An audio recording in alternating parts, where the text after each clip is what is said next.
காங்கிரஸ் கட்சி இருக்குல்ல, அவங்க தங்களுடைய 5 முக்கியமான தேர்தல் வாக்குறுதிகளை அறிவிச்சிருக்காங்க. சரி, அதுக்கு என்ன, அதை அறிவிச்சதுனால தேர்தல் களம் சூடு பிடிச்சிருச்சுல்ல அப்படின்னு எல்லாரும் சொல்றாங்க. அப்படி முத்தான 5 வாக்குறுதிகளை ப. சிதம்பரம் ஐயா இருக்கார்ல, அவரு விளக்கி கூறியிருக்கார். எப்படி விளக்கி இருக்காருங்கிறத மட்டும் இப்ப நீங்க பாருங்க.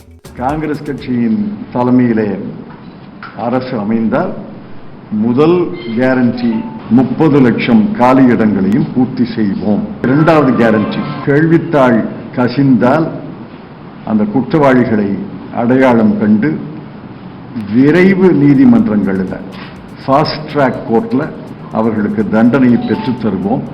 நாங்கள் கொண்டு வர சட்டம் தனியார் நிறுவனம், பொதுத்துறை நிறுவனம் இரண்டுமே கட்டாயமாக பயிற்சியாளர்களை பணிக்கு வைக்கணும். 1 வருஷம் பயிற்சி, 1 லட்சம் ரூபாய் ஸ்டைபெண்ட் தருவோம். ஆகவே ரைட் டு அப்ரெண்டிஸ்ஷிப் ஆக்ட் இன்னைக்கு உரிமையாக இல்ல, சட்ட உரிமையாக்கவும். இது 3வது கேரண்டி. 4வது கேரண்டி ஆங்கிலத்தில் கிக் ஒர்க்கர்னு சொல்றோம். இப்ப இந்த ஜொமாட்டோ, ஸ்விக்கி, ஊபர் இவர்கள் எல்லாம் கிக் ஒர்க்கர். இவர்களுடைய வேலைகளை ஒழுங்குபடுத்தி இவர்களுக்கு ஒரு சமூக பாதுகாப்பு தரக்கூடிய சட்டத்தை கொண்டு வருவோம்.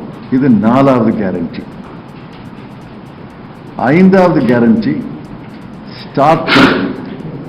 பல இளைஞர்கள் தொழில் தொடங்க பல எண்ணங்கள், பல சிந்தனைகள் இருக்கு. ஆனா தொழில் தொடங்க முடியாம தவிக்கிறாங்க.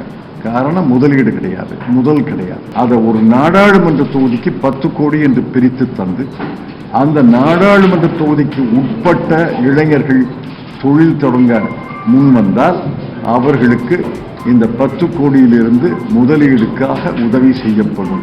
ஆக இந்த 5 கேரண்டிகளையும் காங்கிரஸ் கட்சி முன்வைக்கிறது.